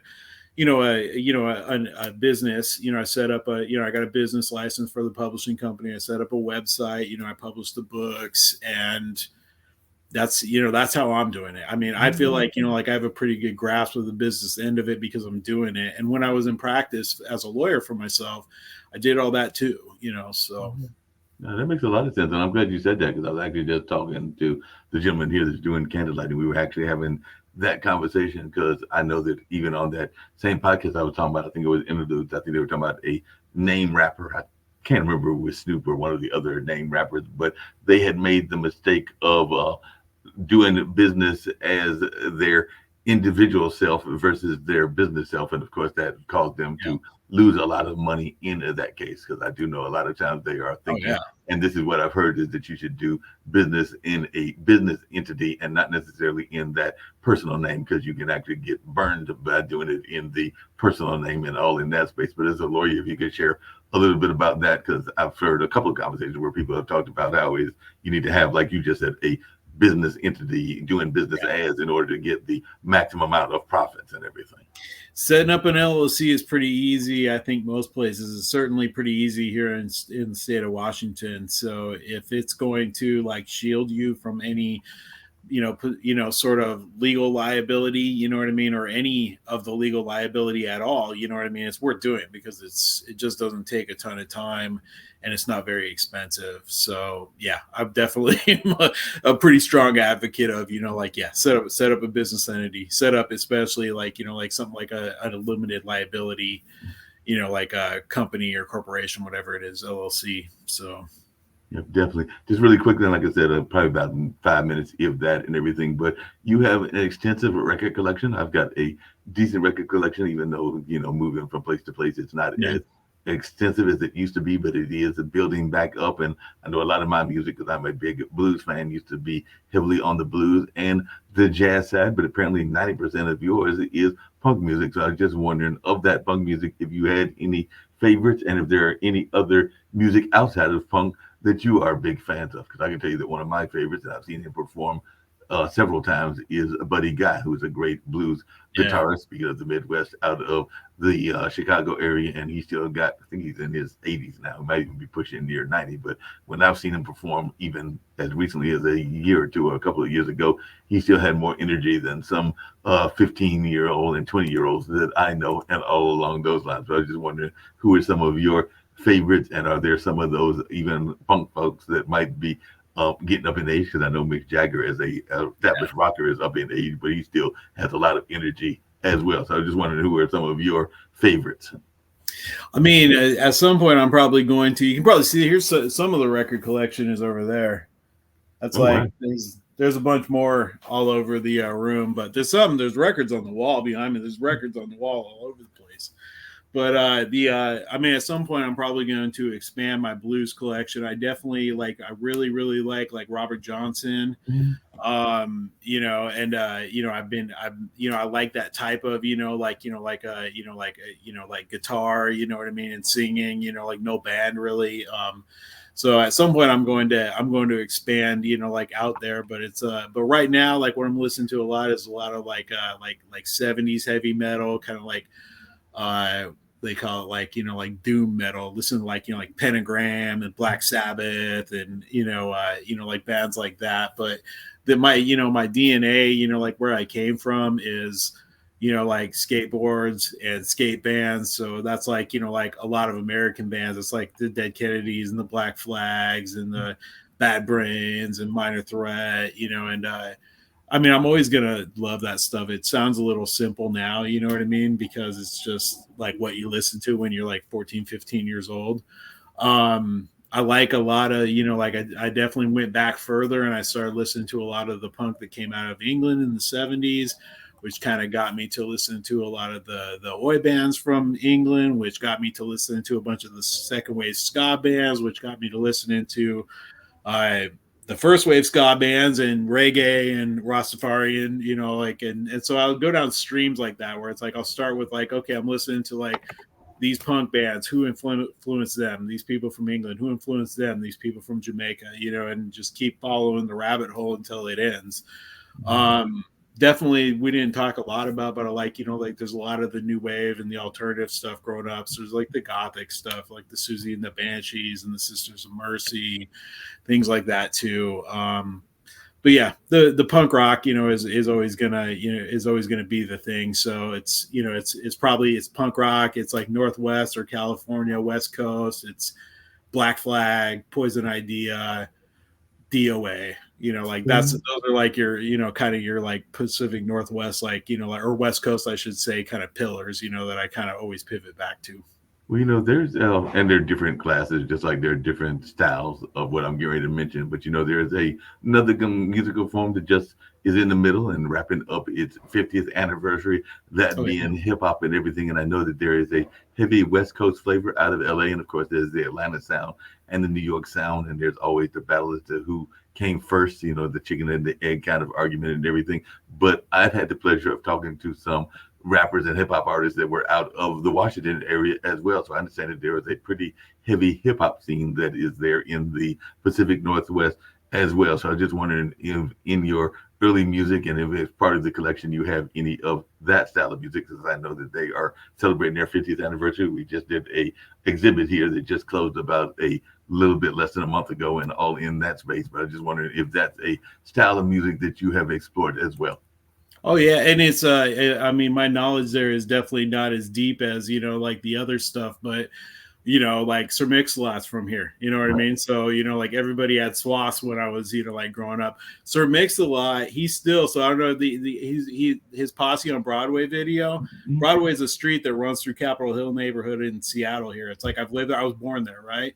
And there's this place called Dick's. It's like a hamburger place. It's like the iconic little chain here in Seattle, and it's in the video, you know what I mean? And it's like, you know, like I've seen Sir Mix-a-Lot at Dick's, you know, like I see, like if I ever, it's like I'll see him roll up in his Mercedes and he has like his whole crew with him and they'll get out and go to Dick's. You know, Sir Mix-a-Lot, obviously. Macklemore's from here, you know, so, you know, he's kind of more current, right? Yeah. I mean, West Coast, I'd like other West Coast hip hop. I definitely like Ice Cube. I like NWA. I like Snoop Dogg, you know what I mean? I like Dr. Dre. So, you know, I don't have a lot of chops when it comes to the East Coast rappers, but there's a lot of the West Coast ones that I love. No, that makes a lot of sense.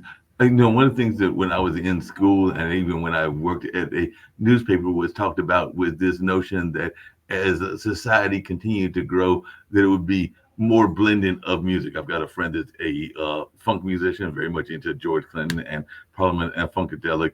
And even he talks about just good music and being a supporter of good music. And I think that was even a famous jazz artist. I can't remember whether it was Miles Davis or John Coltrane, but they were asking him to define his music. And he basically was giving an answer that he just liked to provide good music and didn't like it to have a label and all along those lines. But I just wondered your thoughts about that. Do you feel that our musical genres are becoming more blended? Because I've been feeling that way for decades, that a lot of the sounds are blending together.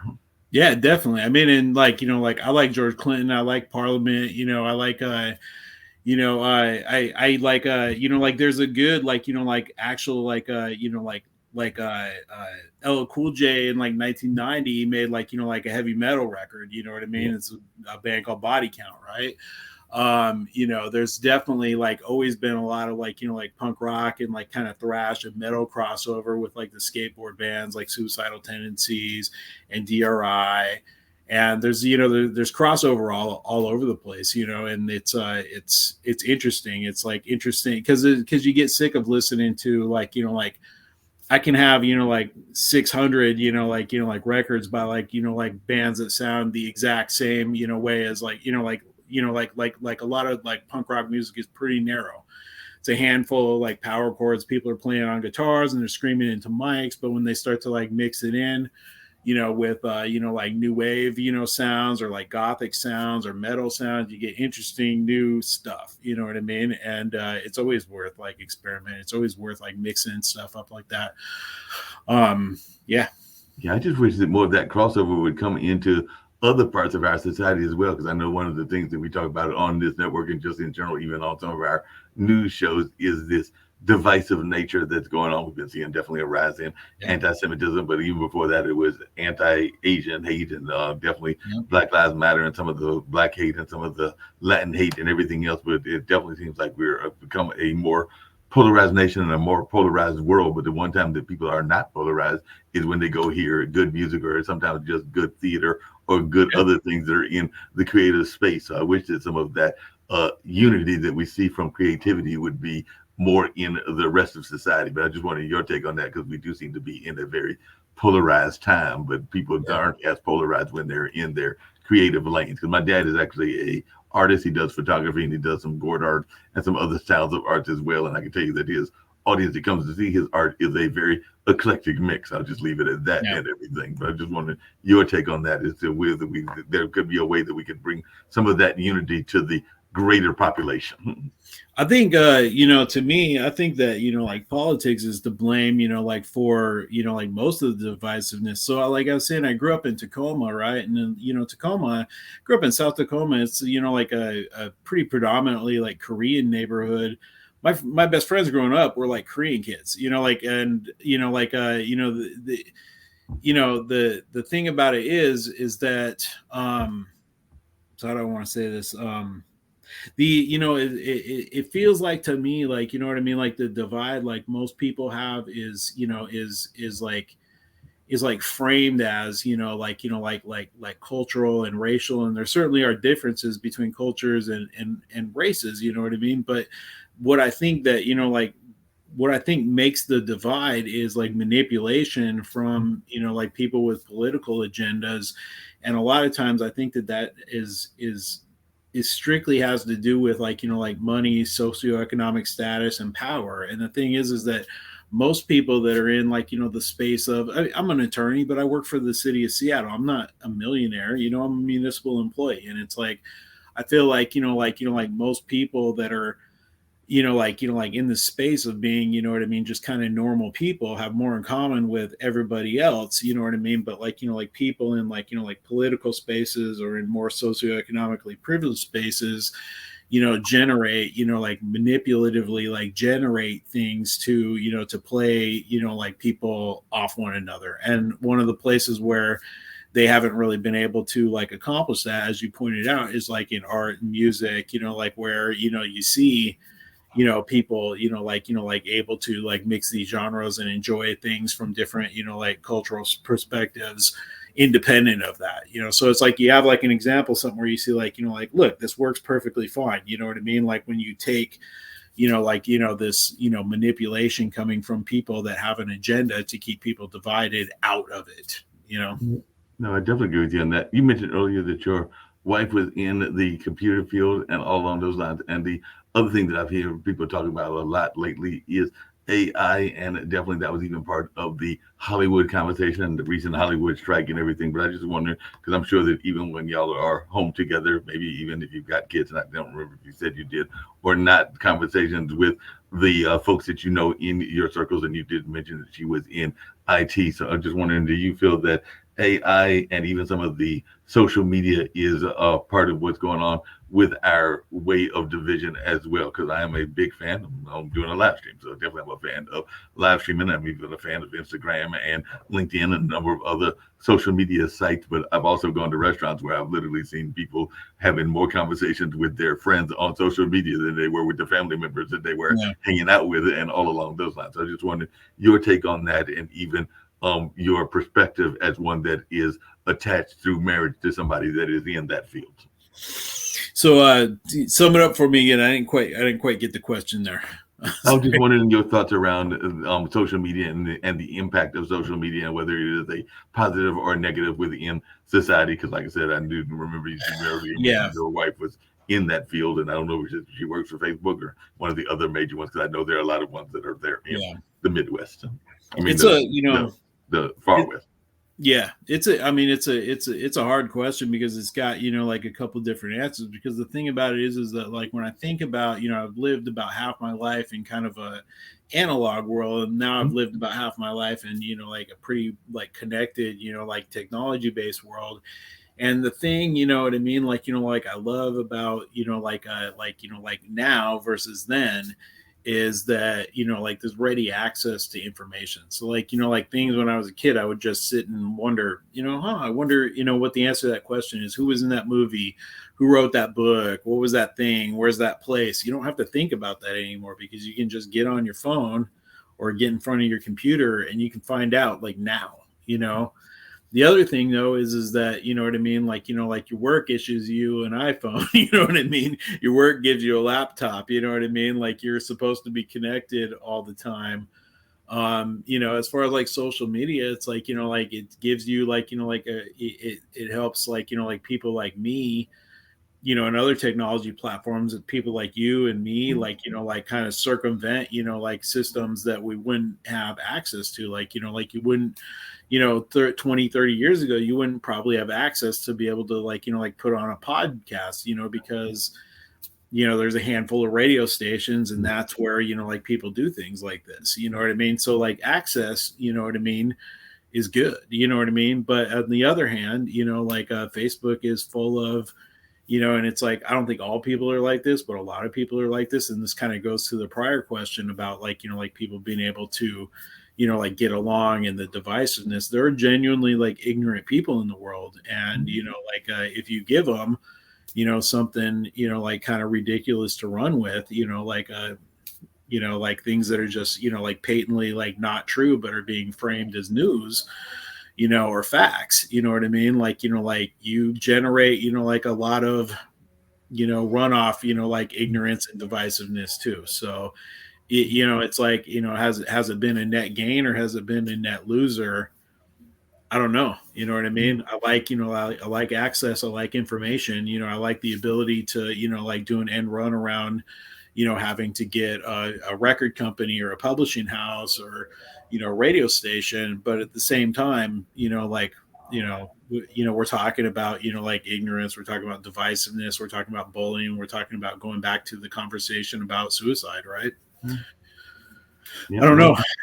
Like you said, it's an interesting question. It's the only one we've even been talking about here on the network and everything. I'm gonna give you a full screen. Like I said, I went actually a little bit over than I thought I would, but I was there really enjoying our conversation. Like I told Douglas, hopefully you'll come back, but definitely I will want you to give how you can be reached, if you got any other closing thoughts about your book and everything along those lines, and any message of positivity and hope that you want to share with the audience as well. So I'm gonna give you the full screen, and if you want to share both how you can be reached, any final words you've got about your own projects and everything, and of course that message of positivity and hope. And then after that, I'll give a couple of these PSAs, and we'll call it another episode of the Online Dinner Party. But I found a good time at dinner with Douglas and Chris on this particular episode, and I hope they'll make a return trip. But right now, I'm getting ready to give you the full screen. Yeah, I'll definitely I'll come back anytime you want. So as far as reaching me, pretty easy to reach. The best way to get a hold of me is probably through the publishing house's website. So that's blandcoffeepublishing.com. And the books are 3 novellas. They're Sleeping in the Daytime, Courting Mediocrity, Squatting in the Shadow of an Ant. They are combined in a volume in a hardback as the complete Down and Out in Seattle and Tacoma series. They're available in the individual novellas on Kindle and as paperbacks.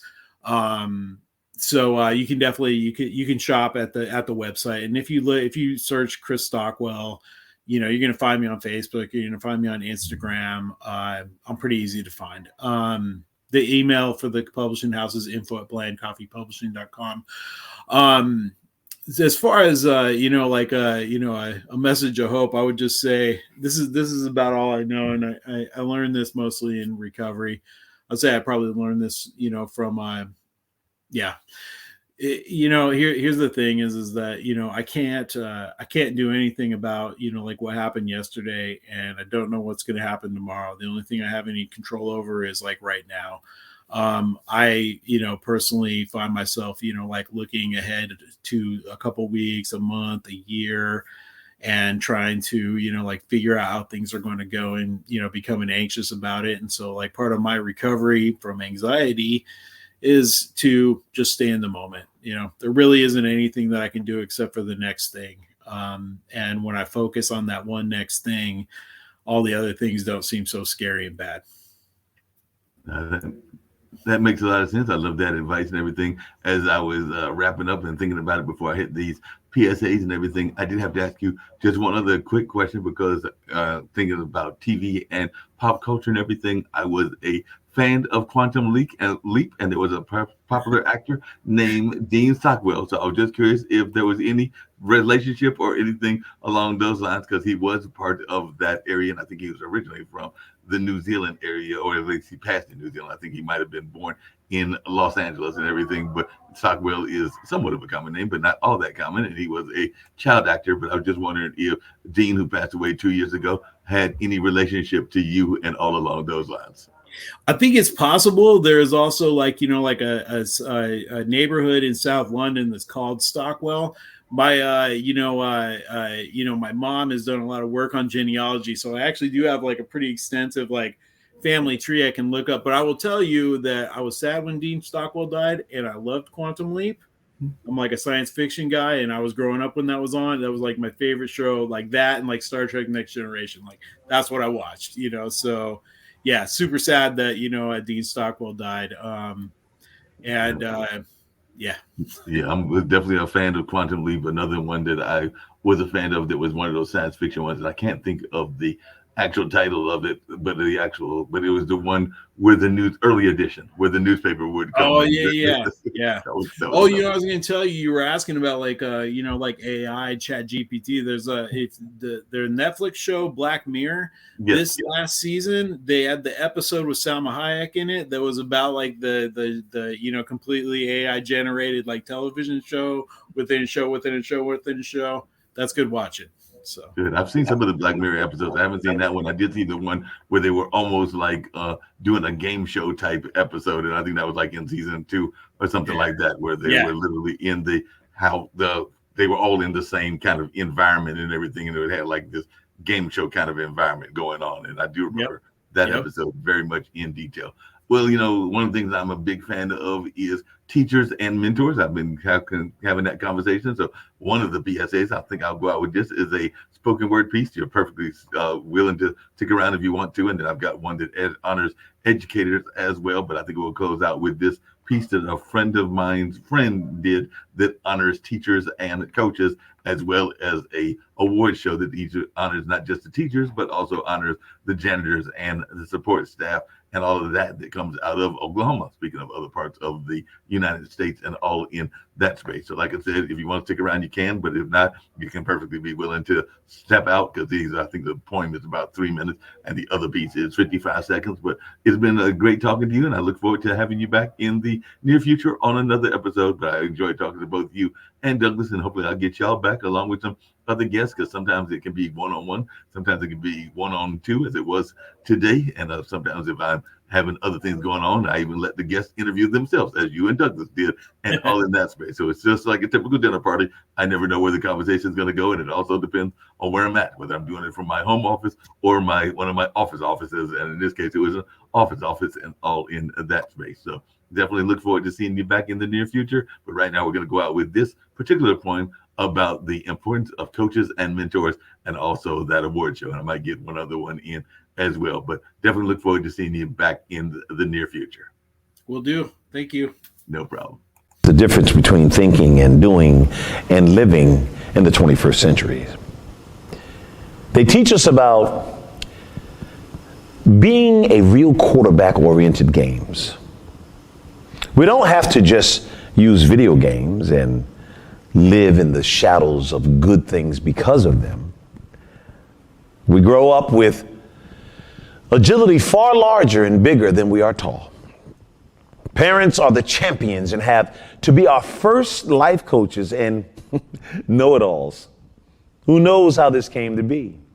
Coaches will ask you if you know your right foot from your left, if you know yourself, if you act knowingly good or bad, if you can move and negotiate a field with style and form, if you can tackle or throw a pass, or if your last name is that of a clown, if you can let someone know on the team that you are in trouble before you cause yourself or someone else trouble. If you are ready to learn teamwork, or aware that you started out today with your pants down, or your sportsmanship was left on the kitchen table, if you know the social studies, the alphabets, science, music, characters, and the stats and the numbers of a great student player eligible to stay on the team, and if you know the poise of great athletic champions and their scientific attitudes that are historical or music to us now, if you have the swag of the game, the discipline, the performance, and artistic form down pat, and if you have the style of gymnastics that the sport has with life, if you have the work ethic and determination to make it all seem easy and not a game at all, if you have the knowledge of all the above, or you don't know things like this even make the difference. I think that when it comes to the importance of parents and their field and self-knowledge, wisdom, virtues, and courage, their teachings, love, respect, care that they illustrate on the field and in the grind of life with their actions and their ideas, experiences, muscle, and strategic magic and skills wrapped around us with their priceless love.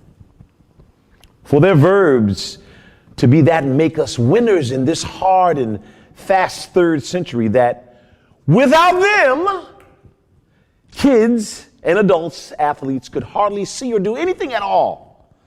Parents teach us the difference between playing video games and playing on the field. Parents teach us how to be champions. A huge hug should go to parents, coaches, and parent-like community people who have love on the field for you and who are champions for your life, both in and out the games.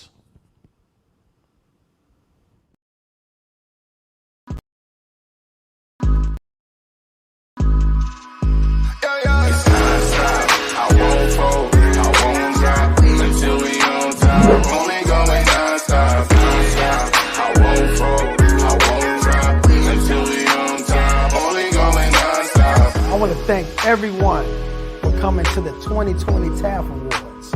This was a show like no other, people. This is the Grammys for dignitaries, educators, and support staff around the state of Oklahoma and worldwide. We cannot do this without the support of the people. So we thank you. I thank you for being such a dedicated supporter to this movement for the Teachers Appreciation Foundation. I thank you. I won't fold.